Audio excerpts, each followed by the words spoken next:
Your dog and a stranger are drowning. You can only save one. Who do you choose? Dennis Prager says your answer reveals everything about how you define right and wrong. In his new book, If There Is No God, Prager exposes the danger of emotion-based morality and why, without objective truth, society descends into chaos. This isn't a religious book. It's a rational case for moral clarity in a confused age. If There Is No God, from Dennis Prager. Order now at pragerstore.com. Welcome to Timeless Wisdom with Dennis Prager. Hear thousands of hours of Dennis's lectures, courses, and classic radio programs. And to purchase Dennis Prager's Rational Bibles, go to DennisPrager.com.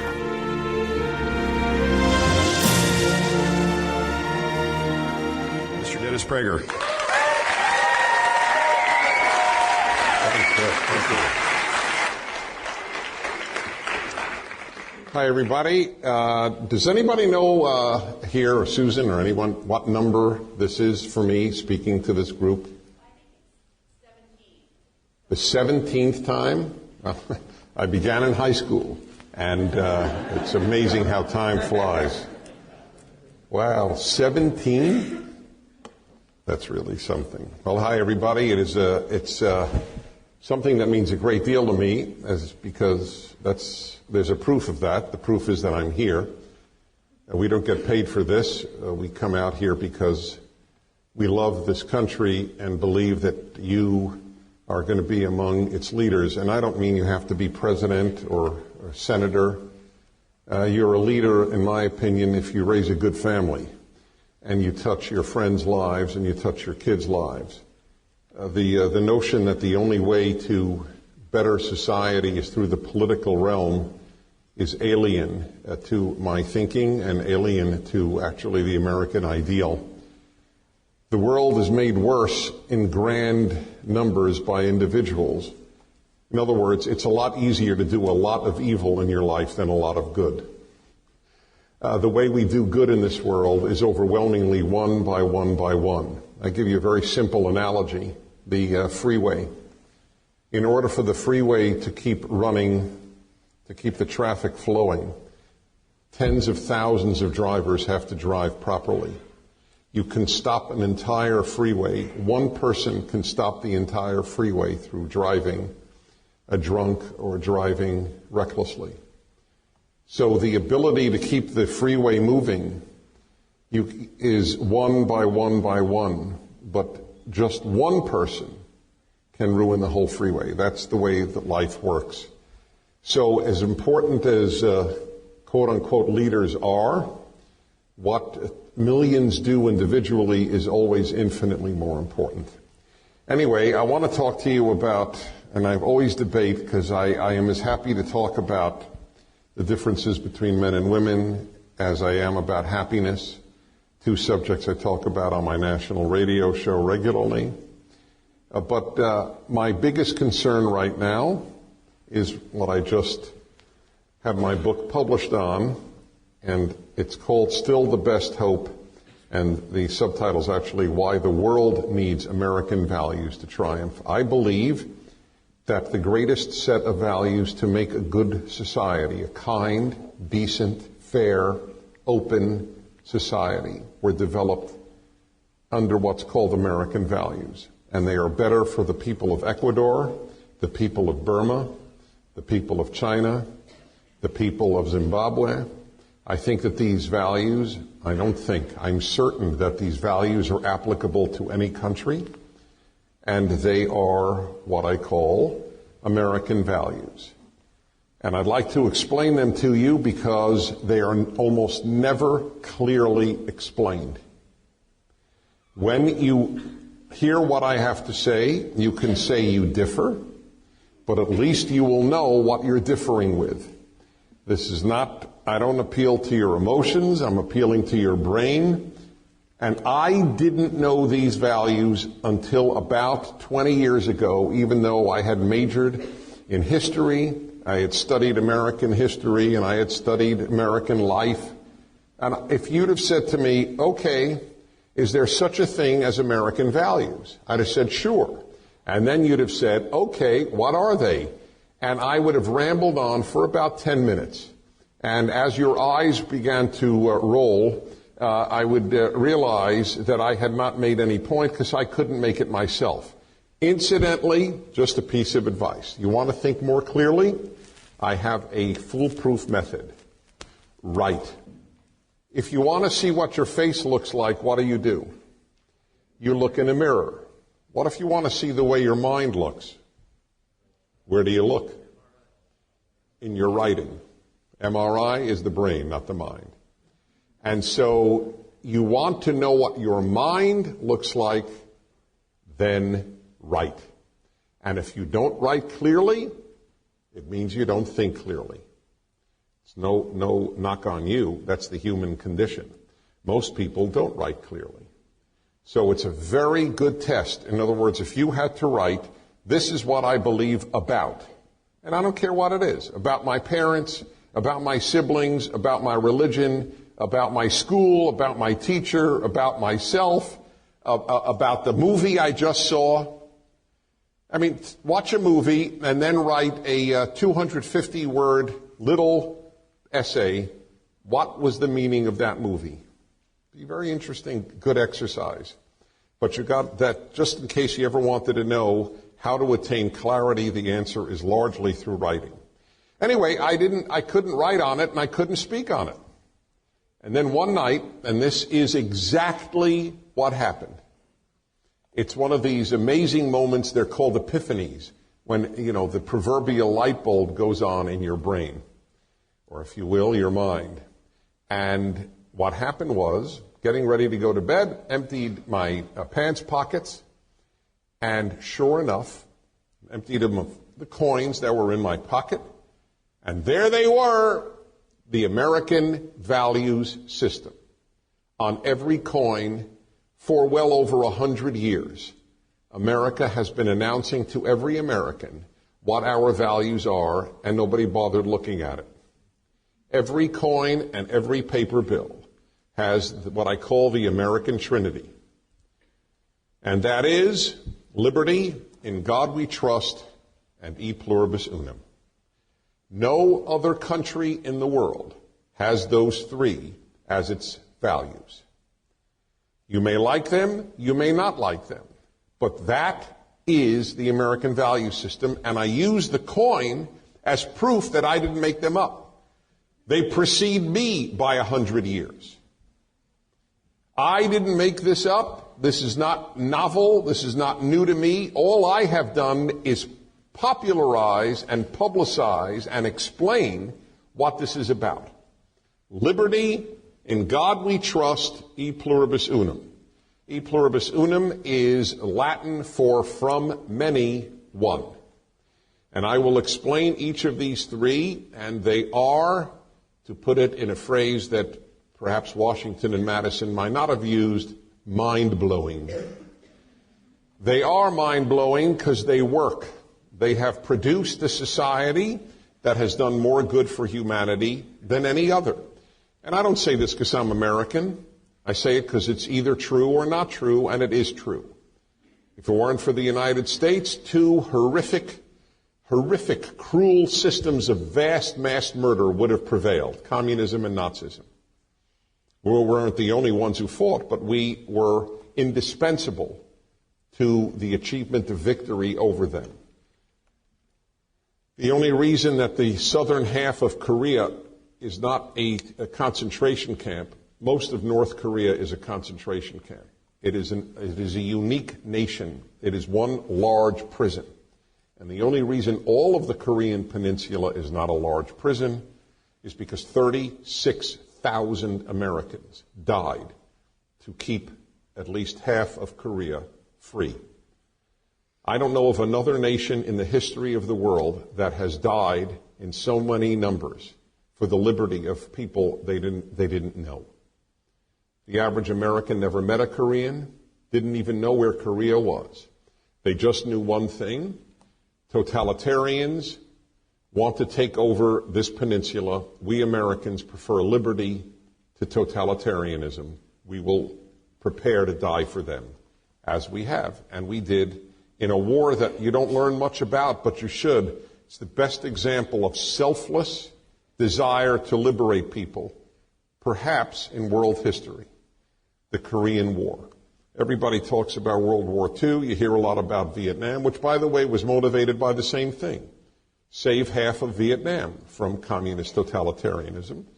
And for reasons that Bruce Hershenson may have spoken to you about, but has certainly written about, we didn't prevail there, to the great tragedy of the Vietnamese people.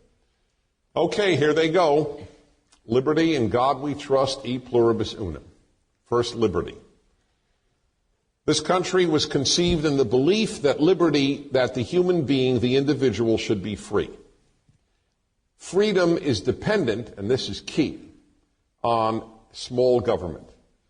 Because the bigger the government, the less the freedom. That makes perfect sense.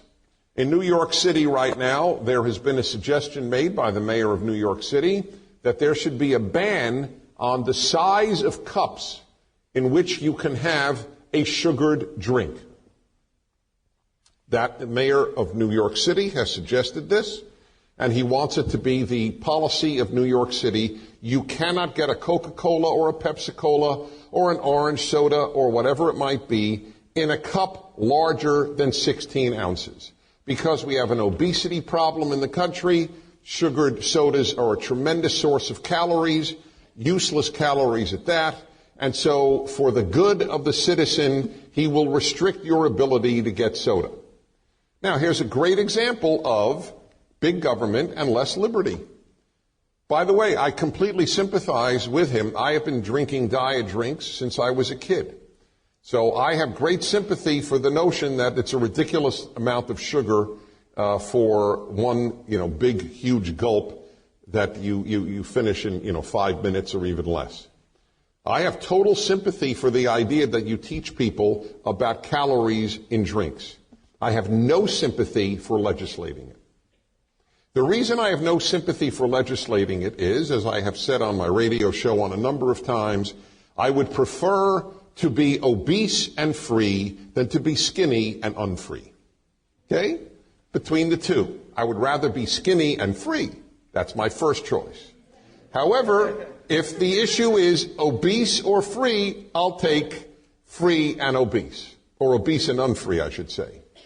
It's like in Cuba, when people come back and tell us that all Cubans are literate. What an achievement of the Castro dictatorship, that Cubans are all literate. To which I have always responded, what is the good of being literate if you're not allowed to read what you want? I'd rather be illiterate and free than literate and unfree. Okay? That's how much I love liberty. That's very American of me to love liberty that much. Give me liberty or give me death. You probably have heard that phrase of Patrick Henry, one of the founders of the country. That's right. That's a big deal. Give me liberty. We want to be free. That means free to get fat, free to do stupid things, free to watch television 6 hours a day, as most Americans, which is a form of mental soda. And that's it. You should be free. I will do everything possible. Look, I want Americans to watch much less television, but I won't legislate it. I will educate. I will offer ideas. I will offer suggestions. I will tell you why you are blowing the most precious thing you have in life, which is time. But if it doesn't work, so be it. It's your right. Your right. You have the perfect right to throw away your life.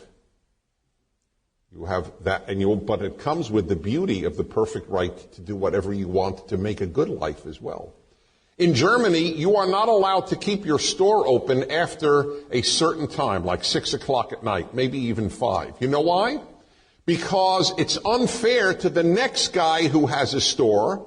If you stay open an hour longer, you will make more money and have more business. So since they care about fairness and equality more than liberty, there are laws in Germany what time you must shut your store. 24/7? That's an American invention. You want to work harder? Work harder and make more money. not in Germany, which is the quintessential European idea of equality over liberty. What I'm telling you is life-changing. I don't care what your position is on this nearly as much as I care that you're clear about what America has stood for and what American values are. Liberty is more important than equality. Another equality example. In Norway, the Norwegian law is that every large corporation on its board of directors, half the seats must be reserved for women. Beautiful idea, right? Equality. Just as many women on boards of directors as men. But it's not liberty. A company should be free if they want to put 12, midgets on the board. I don't know, small people is the current term, I think. If they wish to put 12 small people, all of whom can sing the Norwegian national anthem in Swahili, that should be the right of that company to do so. The odds are the company will go out of business having an incompetent board, but that is its business. You are free to go bankrupt. Liberty is the American ideal. Equality, material equality, is the European ideal. The United States is in a battle, a major nonviolent civil war. That is how big the battle is between whether European ideas or American ideas will triumph. Until the late 19th centuries, there was no debate about this. But in the late 19th century, professors came over largely from Germany, where the first state the first welfare state was created under Bismarck. And that was where the influence began. Let's be more like Europe. Liberty rather than equality. Liberty rather even than perfect health. New Yorkers may be healthier if they ban 17 ounces or more servings of Coca-Cola. That's true. But if you believe in liberty, you are prepared to say, let people be responsible for their own weight. The government can teach, but not coerce, because we believe in liberty. Okay, brings us to American value, or the second member, if you will, of the American Trinity, and that is in God we trust. In God we trust is so deep a motto in this country that I will tell you something you probably don't know. I didn't know until I went to Congress. I was invited by a member of Congress to watch President Obama give a speech a number of years ago to a joint session of Congress. If any of you have ever watched a president speak before Congress, usually the State of the Union address, you will see, now picture this please, you will see the president, and behind the president you will see two people, the Vice President of the United States and the Speaker of the House. You get the picture in your mind if you've ever seen it? I have seen this since I was your age. I didn't know this. About 10 feet above where the Vice President and the Speaker of the House sit, giant letters chiseled into the marble wall of Congress are words. The words are, "In God we trust." The members of Congress, as they're staring at the president, are staring at "In God we trust" the entire time. I never knew it. Now, how could that be? That's because no television network ever gives you a wide-angle view. They always give you a telephoto view of the president while he's speaking. But why don't they ever pull out? That's a question that I find fascinating, but beyond the scope of this lecture. Because it's not normal not to give you a wider angle. Think of a sport. You get a close-up of the player, and then you get a wider angle of the player. Whatever the sport, basketball, hockey, football, baseball, doesn't matter. But you don't see that chiseled in the wall, "In God we trust." It's the motto of the country in many ways. Why is that important? The founders understood the following. And if you get this, you'll get the essence of the American value system. If people are free and government is small, how do you keep people from doing bad things with their freedom? Right? Think about it.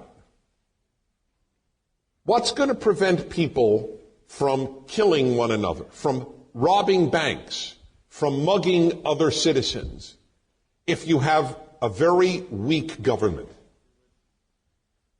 Right. This was the belief, but I have to explain this at some length. What keeps people good if there are no police around? Well, there are two essential answers. Conscience, God/religion. The people who say you don't need God will say conscience is enough. So here is where I have to digress for another incredibly important point. The founders of this country did not believe people were basically good. Nor do I, nor did Judaism or Christianity, the religious foundations of the country. In fact, no religion has ever argued that people are basically good. Not Buddhism, not Hinduism, not Islam, not Judaism, not Christianity, nothing. The idea that people are basically good arose in the Enlightenment, what's called the Enlightenment, in the 18th century and 19th century. This episode of Timeless Wisdom will continue right after this. Gold and silver recently soared to record highs, then pulled back. So are precious metals still a good buy? Many Wall Street experts predict higher prices ahead. Why? Because we still have trillions in national debt, a declining dollar, and inflation that keeps shrinking our savings. Even with corrections along the way, gold remains a historical hedge for wealth protection. That's why Morgan Stanley's chief investment officer ditched the 60-40 stock and bonds portfolio and recommended up to 20% in precious metals. They're getting educated, and you should too. Call Lear Capital at 800-992-2255 for your free gold investment kit and learn how you could qualify for up to $20,000 in bonus gold. Lear Capital has over $3 billion in transactions and thousands of five-star reviews. Call 800-992-2255. That's 800-992-2255 or visit LearAlex.com. Now, back to more of Dennis Prager's Timeless Wisdom. I have been battling this belief in my public life my entire life. There are a few things that drive me crazy, but on the top 5 is when an adult, I understand when a kid says this, because kids don't know as much about life as adults should know about life. If you've had 17 years of life, you're supposed to know less than someone who's had 40 years of life. If at 40 you don't know any more about life than at 17, there's something wrong with you. Right? I mean, it's just a given, correct? Think about you. What are you, 17 on average? Okay? Do you think you know a lot more about life than you did 3 years ago? Okay, let me tell you, 3 years from now you will still say yes. I never met anybody, liberal, conservative, right, left, atheist, religious, who doesn't believe they know a lot more about life today than they did 20 years ago. So I expect young people to have a romantic view of human nature. Babies are born beautiful and pure. We'll talk about babies in a moment. But nothing drives me crazier than when an adult says people are basically good. It's so obviously untrue. All right, you want to go to babies? Here's the story on babies. Ready? Babies are born innocent, but not good. There aren't good babies. Now, it's true there aren't evil babies either. That's true. I never heard of a baby rapist or a baby embezzler. That's true. I am unaware of it. Or, as people you may know there are wanted posters in post offices. There are no baby pictures up in post offices. I understand that. But they're not good. In fact, here is the average baby if it could talk. I want mommy. I want nipple. I want to be fed. I want to be loved up. And if you do not do all of these things immediately, I will ruin your day. Okay? Babies, in fact, are the essence of selfishness. I want. And I'll never forget my second child. I actually followed his first 3 words. First word was mama. Second word was dada. And his third word was more. That's what they want. They want mommy, daddy, and more of mommy, and more of daddy, and more of food, and more of drink, and more of being held, and more of being played with. Has any baby ever said, enough, thank you? I don't believe such a baby has ever lived or even thought about it. Or I think I could talk to you about this subject. I don't think that there was a baby. If babies were good, you know what they would say? You know, I've been throwing up and puking and had diarrhea for the last week. I've been crying for the last 6 weeks. Mom and Dad haven't been able to make love in a half a year. I'm going to shut up tonight. If a baby were good, that's what it would say. I'm going to let Mom make love with Dad because I've really stopped their love life. That which produced me, I have ended. And so, wouldn't that, if a baby were good, that's what it would say. But when you are very young, you don't even think about others. We are born narcissists. I am interested in me. And on occasion, I'm also interested in me. And on other occasions, I'm interested in me. In other words, I'm always interested in me. We have a society that cultivates staying baby. When I was young, your age, there was a big movement looking out for number one. What's the big deal about that? That's what babies do, is looking out for number one. Number one was myself. Women, I'll never forget, I couldn't believe they weren't embarrassed. They wore necklaces, gold chains that had number one. That's like, hello, my name is narcissist. That's what they were wearing. Babies are not born good. They're not born bad necessarily, but they're not born good. How many times did your parents tell you, say thank you? Why didn't it come naturally? If you're basically good, why would you have to be told to say thank you? That's pretty basic, isn't it? Saying thank you if somebody does you a nice, kind thing. We don't even have gratitude built into us unless it's taught. I wish I had a nickel for every time I said to my kids, say thank you, say thank you, say thank you. Eventually I just said, this is a recorded announcement, say thank you. And that's what I felt like. I felt like a recording. And then one day I heard my kids say thank you and thought, wow, it worked. This is an amazing day.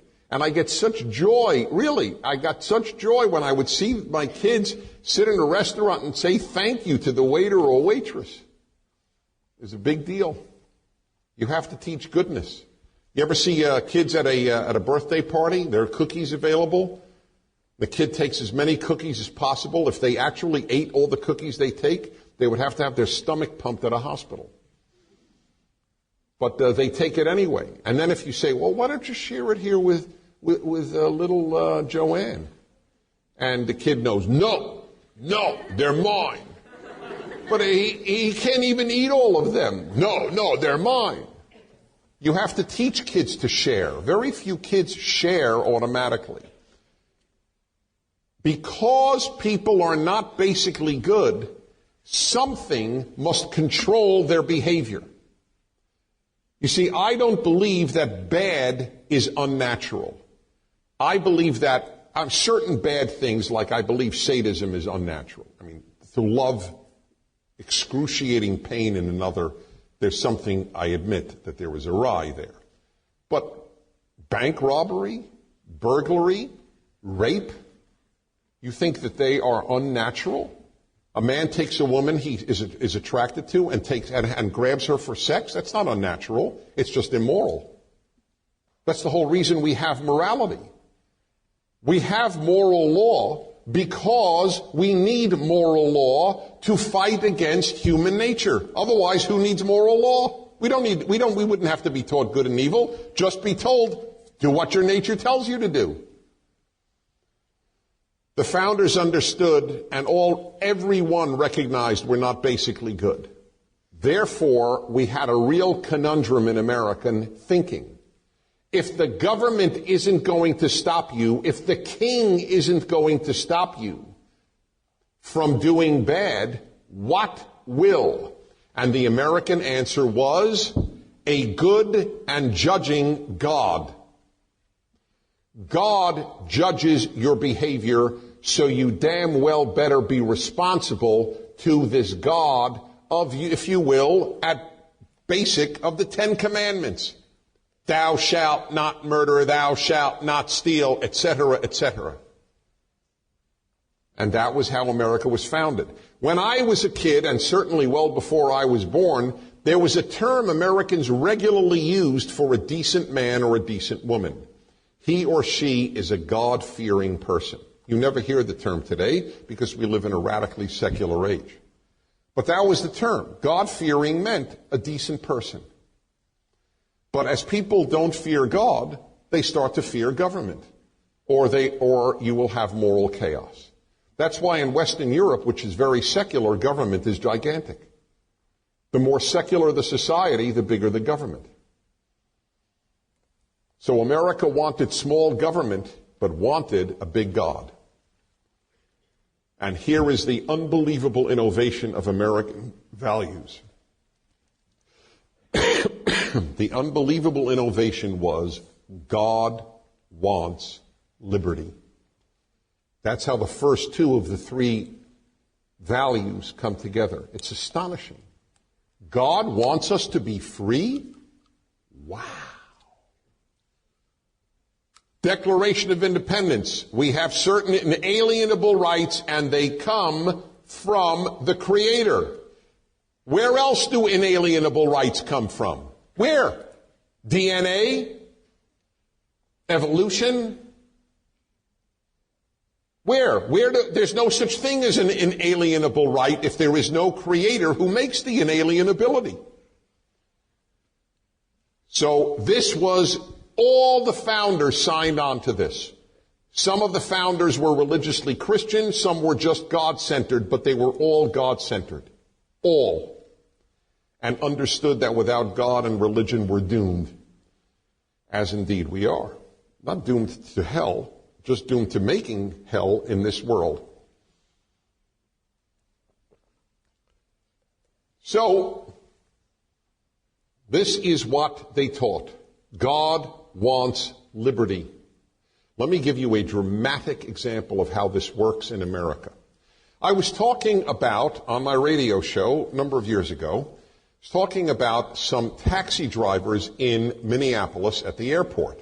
An airport I've flown into very, very frequently because I go there a lot. And a lot of the cab drivers in the Twin Cities are from Somalia. They're religious Muslims from the African country of Somalia who've come as immigrants. And there was a real problem because a lot of them would refuse to take passengers who had a beer with them, or passengers who had a dog with them. Because for many Muslims, for all religious Muslims, alcohol is prohibited, and many believe that dogs are an impure creature and should not be indoors with a human being. And I spoke about this as wrong. You can believe you can't drink. Mormons believe that they can't drink alcohol, but a Mormon taxi driver is going to take anybody who has a beer. It's one thing to believe God wants you to desist from something. It's quite another to believe God and your religion demand that outsiders obey your religious law. Man called me up and identified himself. The call was from Denver, Colorado. And he called me and said, Dennis, I just want to tell you my story. I am a religious evangelical Christian, and I'm a mailman here in Denver.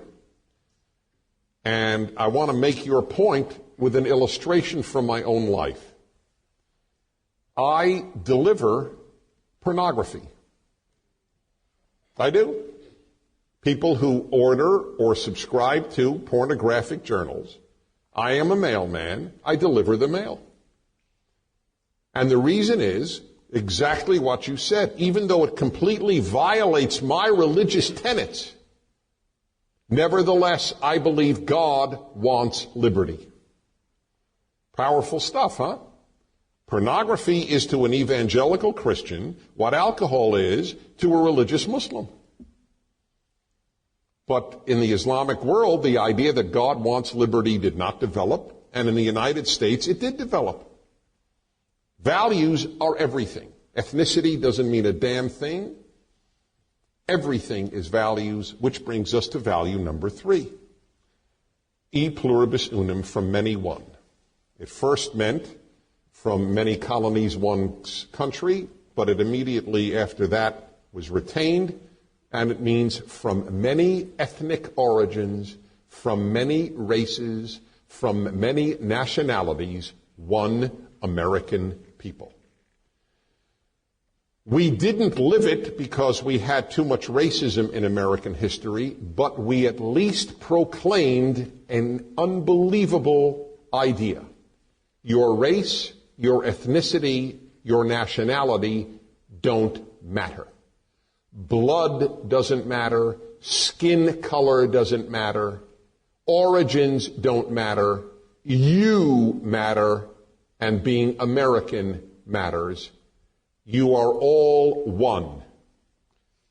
If I asked you, what does a Norwegian or a Swede or a Chinese or a Japanese look like, you would all have an image. But if I were to say to you, what does an American look like, there is no image. None. There's no such thing as looking American. You can look everything else, but you can't look American. I learned this on a street in Nairobi, Kenya, in Africa, in my 20s, when I began my travels, which has taken me to 100 countries. And I was on a street in Nairobi, alone, doing window shopping, and a little Kenyan girl and her mother were about 25 feet in front of me. And the girl turned around and said in English, a lot of Kenyans speak English, apparently even among themselves, look, mommy, or look, ma, an American. And I smiled, but they didn't smile back. I couldn't believe they were rude. So I looked behind me, and sure enough, there was a black woman about 2 stores behind me. The girl was pointing at a black woman. And incredibly, the girl was right. I actually walked over to the woman and said, "Are you an American?" She said, "Yes." She identified American as black. And she was right. American comes as black, yellow, red, orange, green, white, and every mixture in between. Last night, I'm a big stereo lover, and a guy was over who was a stereo salesman. He was putting up some new speakers on my desk, and we were talking. He is a Mexican-American civil engineer who does the stereo business as a side passion, makes his money as a civil engineer. So we got to talking, and I said, "Are you married?" He said, "No, but I'm seeing somebody." I said, "Oh, really? Where's she from?" "Oh, she's Taiwanese." So I said, "That's American. A Mexican-American is dating a Taiwanese-American, and then they will have Taiwanese-American Mexican children. And then that kid will probably date a Jew, and then they will have Taiwanese-Mexican-American Jewish children. And then that kid will date an Italian." You get the point? And that's the way it works. That's America, because we don't care. We really don't care. And when we did, When we did care, which was horrific, whether it was slavery or Jim Crow laws, it was a total violation of the American value system. We wouldn't be the first people in history to have violated our own values. But we did fight a civil war in which the greatest number of Americans ever died, in any war died, in order ultimately to end slavery. And we did. And today, did you know, here's a statistic for you. It's in my book, which I pray and hope you get, and not for monetary reasons, but because it makes the case so well in print. Here's a statistic you may not know, probably don't know.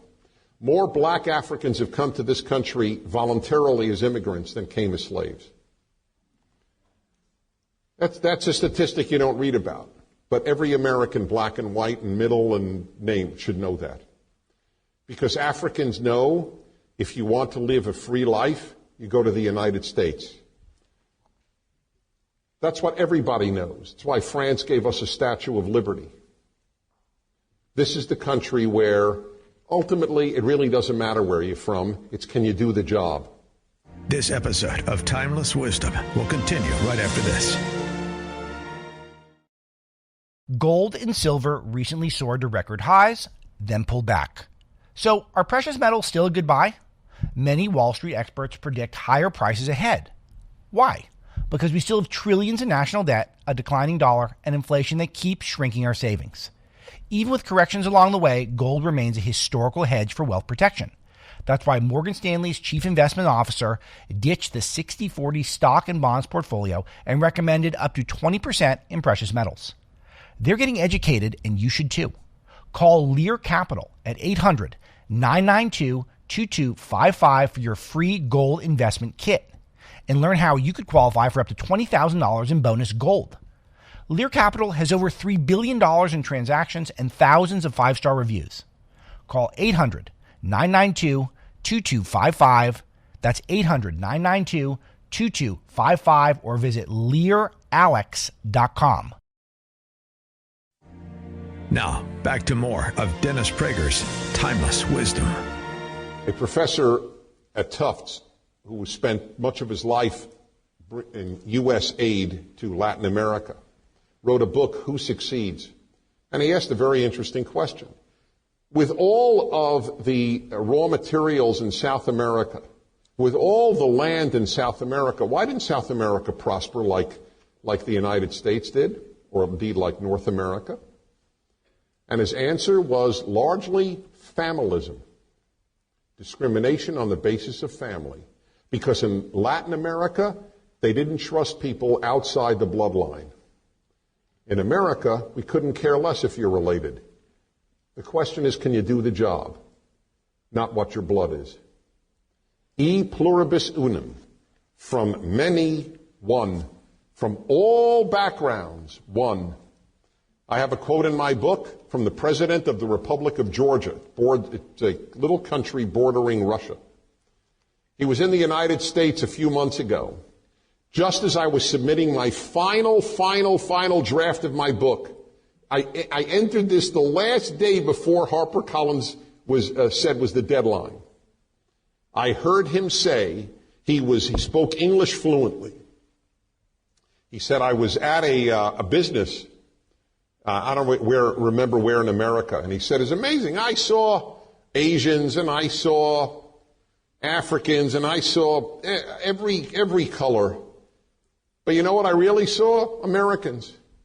They spoke American, they thought American, they even had American body language. And he said, and this was the key, only in America is that possible. If you are a Turk who immigrates to Germany, you're still called a Turk 3 generations later, even if you no longer speak Turkish, or you're still considered a Turk. In the United States, if a Turk moves to the United States, becomes an American citizen, the guy could have the thickest Turkish accent, and we think of him as an American. Probably call him Joe. I saw this when I was a member of the Rotary Club. People from every background. Nobody could care less. Nobody could care less. Anybody's color. A question is, are you going to volunteer for the retarded kids that we're raising funds for or not? That was the only question. Not are you Hispanic, black, Jewish, Christian, atheist. That's this country. because of e pluribus unum. And that's why we believe in nationalism and not internationalism. Of course, we have to cooperate with other countries whenever possible. But remember, again, we have a big conflict. E pluribus unum not only means everybody becomes American, it means you become American, but you don't become something larger than American. In other words, you're not just a world citizen. You are an American. Nationalism is an American value. We want Ecuadorians to feel Ecuadorian. We want Taiwanese to feel Taiwanese. We want Uruguayans to feel Uruguayan. It is good. But in Europe, which is the other idea, Europe is the opposite in many ways of the American Trinity. They want secular society instead of in God we trust. They want equality over liberty, and they want internationalism over nationalism. That's why they have a European Union. The hope is that Greeks and Italians and French and Germans and Portuguese think of themselves first as Europeans. It's not going to work. It doesn't work. It's a few bureaucrats in Brussels who tell people how to live. It's not good for people. A national identity is healthy. That's what has been produced. That is the American value system. Liberty, in God we trust, and e pluribus unum. There is nothing like it, but it is universally adaptable. You don't have to be an American. You don't have to be a Christian. You don't have to be white to adopt the American value system. It is applicable to every country. And the more places that adopt it, the more liberty and goodness will prevail in this world. That's the American value system. Now I hope it's clear, and now I hope you'll advocate it. Thank you very much.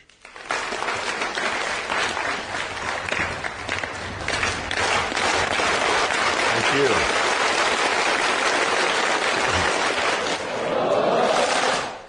Yep, 17 times I heard that. All right, time for questions, comments, and brief alternate speeches. Please rise, and what do you usually say, what group you're with, or tell me where you're from? Hi, I'm Robert. I go to St. Bernard Catholic High School. We were talking about earlier how babies weren't born good. So were you suggesting that we are all born animalistic in nature? Was I suggesting that we're all born animalistic in nature? Yes, I am suggesting that. Did you want to have a follow-up question? Okay, yeah, I am. My other love is theology, and so I'll just tell you from that standpoint, I think we're created in God's image and animal's image. And we have a choice every day in whose image to live. Yes? My name is Connor Parker, and I'm from Palos Verdes High School. I enjoy radio broadcasts, and I'm making a podcast with some students and a teacher at my school. Do you have any tips for someone like me who's interested in radio broadcasts? You're interested in being a radio broadcaster? You'd like to do a talk show? Okay, I do have a tip, and you're going to laugh, but it's the real thing. This is how you'll know if you can do it. I want you to sit alone in a room and be interesting for 3 hours. If you can do that, and I'm not kidding, then you have the makings of a talk show host. It sounds like the world's easiest job, and it may be one of the hardest in the world. It's up there with being a major league catcher. Our task is to make it sound effortless, but it isn't. The other is you have to know a lot, not everything, but you have to know a lot about everything. If a caller calls me up and says, "So Dennis, what do you think about X, Y, or Z?" Every so often I'm allowed to say, "Gee, I haven't heard about that. Tell me." But if you do it too often, they ask you to have another job. So you have to know your stuff and be interesting. So good luck. I'll go here and then go back there. Yes. Sean Daniel, El Camino High School. What can we do to keep America based on "in God we trust" when the government continually practices separation of church and state? Right. Well, this is a very complex question. You all heard it?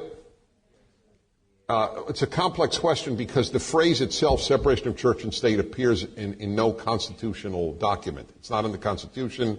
It was in one letter that Thomas Jefferson wrote. That's it. It was always understood that this was to be a non-sectarian religious republic. Non-sectarian meaning you didn't have to be a Christian to be president, let's say. There were no religious tests in that way, but it was a God-centered society. Every early president called for days of fasting to pray. Christmas is a national holiday. So I ask people who say, well, separation of church and state, then are you opposed to Christmas as a national holiday?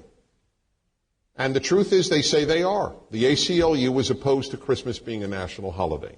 But obviously the founders, and not just the founders, Americans throughout history understood that there was a religious basis to this republic. That's why In God We Trust is one of our mottos. So is there a tension? Yes, there is a tension. There's always a tension between values in life. But ultimately we have gone way, way far to the other end. That a principal or a teacher or a clergyman cannot say to a graduating class in America, God bless this class. Every session of Congress opens with prayer, but you can't have God bless the graduating class? It's absurd. We have gone, just as there is religious extremism, there is secular extremism. I believe we have gone in that direction. This episode of Timeless Wisdom will continue right after this. Gold and silver recently soared to record highs, then pulled back. So are precious metals still a good buy? Many Wall Street experts predict higher prices ahead. Why? Because we still have trillions in national debt, a declining dollar, and inflation that keeps shrinking our savings. Even with corrections along the way, gold remains a historical hedge for wealth protection.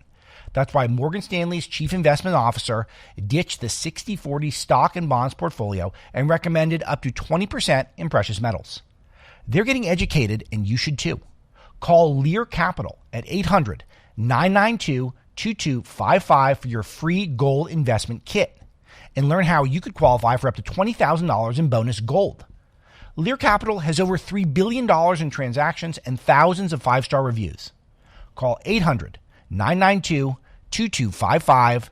That's 800-992-2255 or visit LearAlex.com. Now, back to more of Dennis Prager's Timeless Wisdom. Anybody back there? The lady back there, yes. Which high school? Thank you. You mentioned that God wants liberty above all else, and I was wondering what your views on the rights of homosexuals, such as marriage and things like that. Right. Given that God wants liberty, what is my view on the rights of homosexuals? I'm repeating her question, such as same-sex marriage. That would involve, I won't avoid your question, but I will tell you that a full, honest answer would involve about 20 minutes. So I will just be very brief. Whatever your position on same-sex marriage, marriage is not a right. It has never been regarded as a right. It has been regarded as a privilege. The society confers that privilege upon X or Y group. For example, you don't have the right or privilege of marrying your brother or sister. Why not? Why not? If we only have liberty, then why can't you marry your brother or sister? Or your parent if you're over 18? Or your child if you're over 18? These were very common practices in the ancient world. They were uprooted by what we call the Judeo-Christian traditions. Anyway, rights, marriage is a license officially bestowed. Everyone agrees that two gay people, or 3 or 11, have the right to love one another in any way they wish. That's your right, to live with and not be harassed by the society. But to ask society to redefine definition of marriage, that's different from a right. That is not a right. And it's very important that people understand it. After all, do you know that Utah was not allowed to be a member of the United States, could not enter the U.S. until it abolished polygamy? Why don't I have the right to marry two people? Seriously. And I have asked this, I have debated this with LGBT heads for the last 25 years. I've never gotten an answer. All they say is that has nothing to do with the issue, which is avoiding my question. If there is an unlimited right to marry anyone you love, why can't I love two people? Of course I can. And why can't I marry them? And if you give me an answer to that, I will rethink my position. Next. Yes. All right, now that was a toughie because I pointed at two people. The blue and the plaid. So I'll take you both. Plaid first. Yeah, it's you. Yeah. Hi, Brendan Cotta, Esperanza High School. I was wondering, you're saying liberty, America needs to provide liberty and give the person, the individual, a choice to choose what they want to do. But what if these liberties harm the individual, such as drugs like marijuana? Yeah, that's a very tough question. And it really is, because that's why we had, for example, I'll give you two examples. All the banning, all the taxation, which is a form of the deprivation of liberty, taking people's money away if they want to smoke cigarettes. I think people should be allowed to hurt themselves, but I do draw the line, and I admit it, I draw a line. I'm not a perfect libertarian. I draw the line with regard to drugs, because drugs not only ruin lives. See, cigarettes don't necessarily ruin lives. Drugs do. 2/3 of cigarette smokers do not die prematurely. 1/3 do. That's a lot. Obviously, it's in the millions because there are so many cigarette smokers. But the other thing is, nobody has ever killed for a cigarette. I don't have cigarettes. I'm going to rob a store and kill the 7-Eleven storekeeper. But people kill for drugs. Clearly, there's no comparison between tobacco and drugs. The fact that the California Department of Health has said that they are analogous is one of the things that I find most upsetting, because I don't like when the state lies. There is no comparison between tobacco and drugs, and I will debate that till the cows come home, because it's a dishonest message to you young people, because after all, if you watch Winston Churchill smoking his cigars, you might as well say, gee, look, he has cigars, why don't I have heroin? That's the upshot. If really tobacco is the same as drugs, then Winston Churchill was a drug user, which is so absurd that the vocabulary eludes me as to describe it further. So I draw the line with regard to drugs because of the harm it does, not just to the individual, but to those around the person. You hear about people on, especially on the drugs that are created by drug factories, as it were, and people going crazy on them, jumping off buildings, killing others. Listen, as the father of two sons, I would rather they not smoke cigarettes. I don't give a hoot about cigars and pipes. But I would rather that they not smoke cigarettes, but it wouldn't bother me 1/1000th if they were sniffing heroin.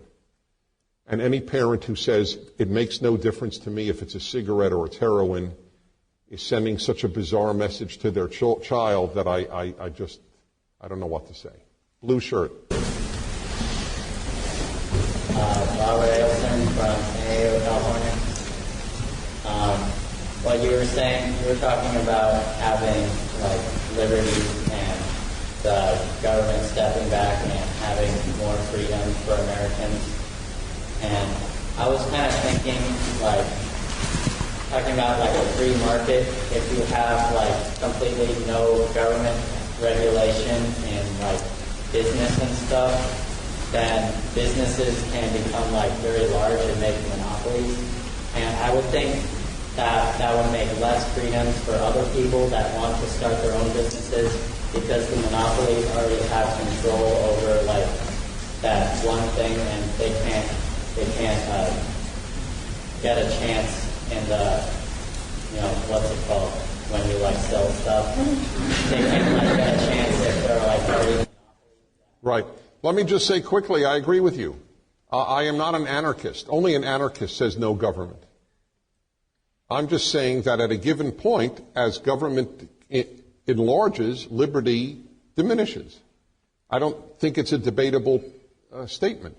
But at a given point, clearly you need government. I don't want private Air Force bombing other countries. I want a United States Air Force, not the General Motors Air Force. So, and everybody agrees with you except the most, perhaps, out in the forest ends of libertarianism. So I couldn't agree more. Let me just go in the middle here and take the lady right behind you, sir. Then I'll take you, sir, because I see the frustration on your face. Yes. I'm sorry? Oh, hi, Olivia. Yeah. I was wondering if someone's not necessarily religious, do you still think that their moral compass stems from God? If somebody is not religious, do I still believe that their moral compass stems from God? This is, generally speaking, in our civilization, I would say their moral compass comes from a Judeo-Christian religion. I do believe that God does implant a conscience in every human, but most or many consciences are broken.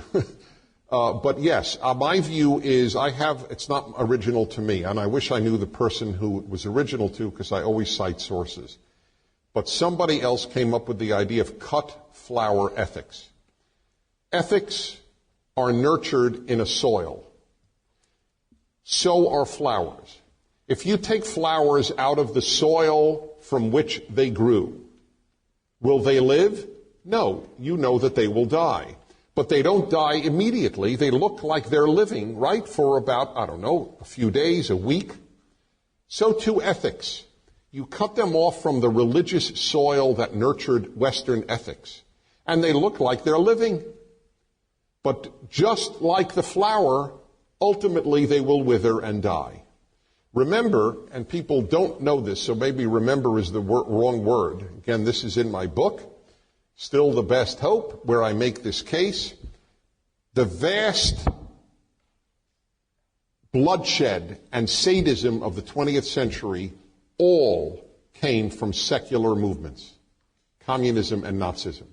The next time you hear what really is a lie, that, the greatest evil by far has been created by religion and people who believe in God, it's just not true. The greatest evil happened in the 20th century under communism and Nazism, and they were both secular ideologies. They were not Christian, they were not Jewish, they were not Muslim, they were not Buddhist, they were not Shinto, they were not Hindu, they were secular. So an individual can certainly even be an atheist and a kind person. I would be a fool to deny that. And there are religious bad people. I would be a fool to deny that. But everybody knows that, including the founders. They were worried about the society itself. If ultimately society doesn't have a God who says, "Thou shalt not steal," you will have more stealing. And of this I am convinced. Sir. Hi, Cameron Gannon from Julian High School. My question kind of goes off of what she said. If humans are inherently born evil, then how could good ever arise out of something that is inherently evil? Right. I didn't say we're inherently evil. I understand why you would think I did, but I've given talks about human nature for many years, and I never said we're born evil. I said we're not born good. And I said we clearly have inclinations in both directions. It is clear. However, left to our own devices, without some sort of moral code, we will do bad things. Most people will. You're not born with the desire to say thank you, or the desire to share, or the desire to be selfless. We are born self-centered. That I will say. Not evil, but certainly self-centered, and that's why I did say we're born narcissists. But that is why people believe you do need an external code. Because it's a lot more powerful to think God says do not steal than just yourself. I asked 4 high school seniors, not 4 high schools senior classes, so hundreds of kids in Cleveland many years ago, raise your hand if you would take something that you didn't pay for from a department store if you were absolutely guaranteed you would not be caught. Almost all of them raised their hands. And they have very interesting answers. They have insurance. That was a common answer. Nobody's hurt. They'll get it paid for. Another one said, well, I wouldn't steal from a mom and pop store, but a department store, they're so big, what's the difference? But if you would ask that in a religious school, Christian or Jewish as an example, I don't think you would get the same answer. Some would, most wouldn't. Believing that God says do not steal is a hell of a lot more powerful than are you hurting anybody? Okay? Yes. Hi, Kelly. What school do you go to? Okay. Wait, it says that I am a what? You've been in Los Angeles Times as famous people to know what is right and wrong. It says that in biography. For what? I feel terrible. I didn't hear the middle words. It sounded like I was in Vietnam, but I'm sure it's not what it said. That's what I got here. Say it again. Shout it. Get people to know what is right and wrong. Champion. Oh, okay. Champion? Is that what it says? Okay. Go ahead. That's why I think champion threw me off. Okay. Assuming that there is a right and wrong. Yeah. What is wrong still be legal to protect people's liberties? What is wrong with what? Assuming there is a wrong and a right, if things are wrong, should they still be legal for people that don't consider them wrong to protect their liberties? Well, give me an example. Like the prohibition and getting alcoholism. Right. Well, society, look, it's an unanswerable question. We have a tension between liberty and what we ban. Like the drugs question. You mentioned prohibition and alcohol. Would society be better off if nobody drank alcohol? Do you know the amount of child abuse, spousal abuse, and murder and rape that would be reduced if there was no alcohol? Why do you think they stopped selling alcohol in the seventh inning at baseball stadiums or in the last period at a hockey game? That's my sport of choice. And I was a good year to have chosen it, as it happens. But I would just, right? I mean, clearly, yet I am not for banning alcohol.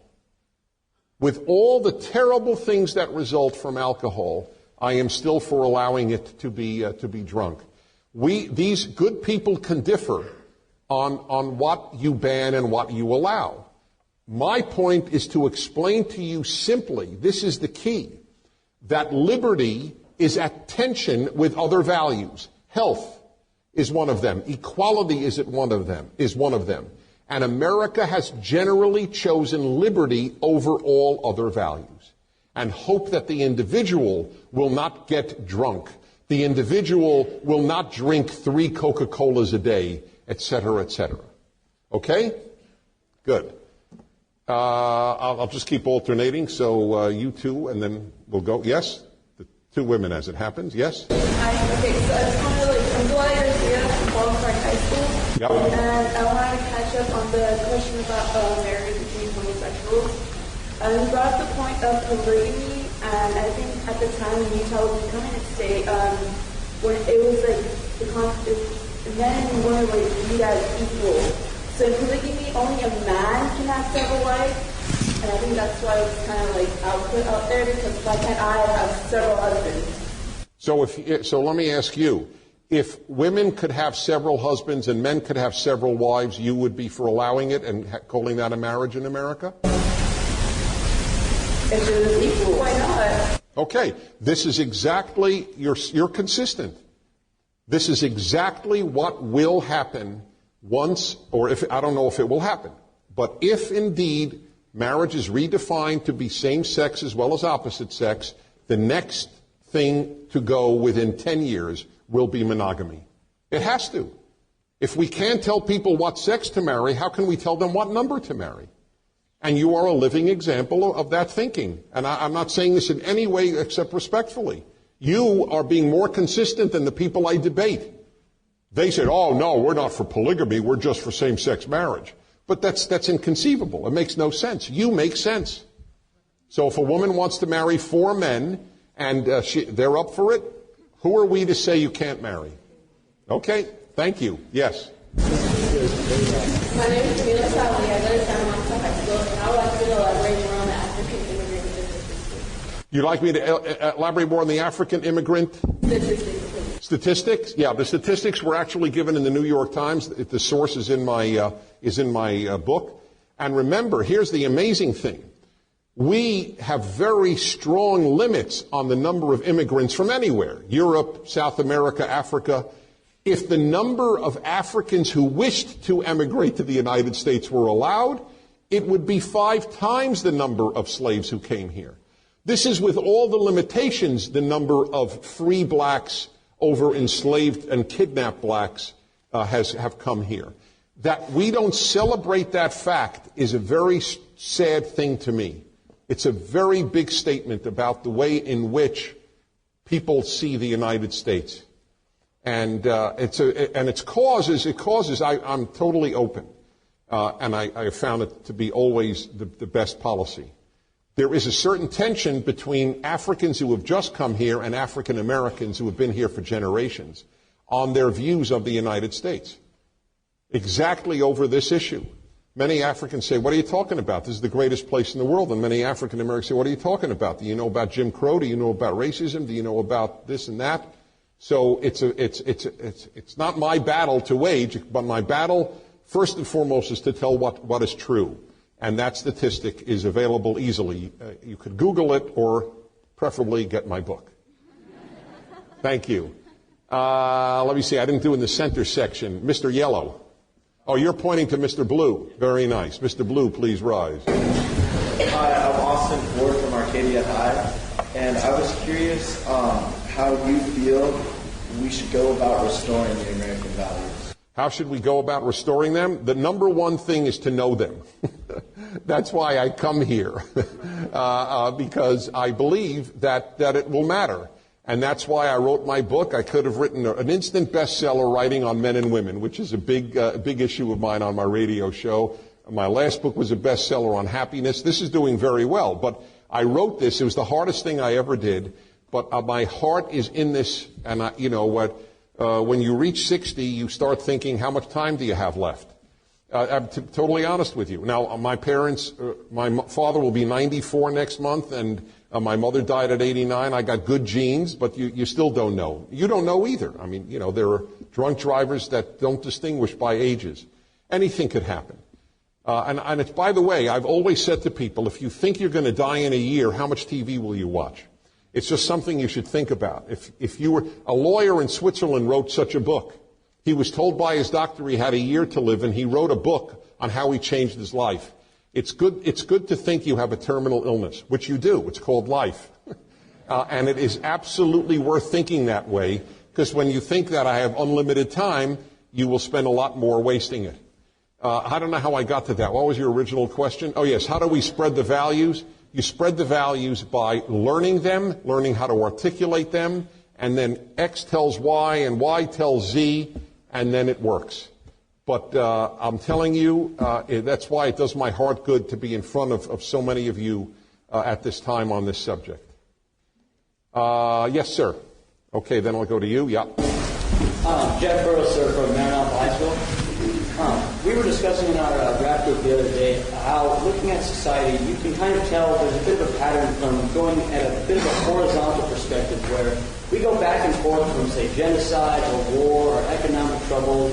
And I disagreed in saying no matter what kind of troubles we go through, we still learn from them and continue moving forward. Though some of us disagreed that we were only moving horizontally. Do you believe, as America, that without God, in the end, that we can never reach a utopia? Well, number one, I never want to strive to reach a utopia. Utopian thinking causes hell. It does. It just does. Every doctrine that believed in utopia on earth, as opposed to utopia in God's time on earth or in an afterlife, has created hell on earth. That's why, and I have not been political for 1 second, I differed when President Obama was running for president, and he said, I want to fundamentally transform the United States of America, something he said frequently. And when he said it, before he was elected, I said, that's very worrisome to me. I want to improve the United States of America, but I don't want to fundamentally transform it. So I am scared of all utopian thinking. People are too complex, too weak, too everything to make a utopia. So we can incrementally get better. As to the question, if this is what you were asking, do societies just morally progress? Ask the Armenians who suffered under the Turks in the 1915. Did society progress? Ask the Ukrainians starved by Stalin, 5 million of them intentionally. Does society progress? Ask the Jews of the Holocaust. Does society progress? Ask the 75 million Chinese killed by Mao. Does society progress? I think you'll get a very different answer.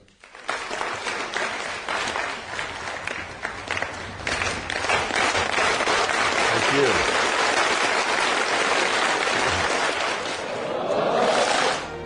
This has been Timeless Wisdom with Dennis Prager. Visit DennisPrager.com for thousands of hours of Dennis's lectures, courses, and classic radio programs, and to purchase Dennis Prager's Rational Bibles. Your beloved dog and a stranger are both drowning. You can only save one. Who do you save? Every time Dennis Prager asks that question, his audience splits 3 ways. 1/3 chooses the dog, 1/3 chooses the stranger, and 1/3 aren't sure. Why? Because we live in an age where increasingly feelings define right and wrong. But if morality is based on emotion, then murder, rape, and theft are just opinions. And if people feel justified, why is rioting or destruction wrong at all? In his new book, If There Is No God, Dennis Prager explains why civilizations cannot survive without objective morality and why Judeo-Christian values shape the moral foundations of the free world. If you claim that certain things are good, certain things are evil, independent of how you feel about it, you are in effect affirming God. If There Is No God by Dennis Prager, available now at PragerStore.com. That's PragerStore.com.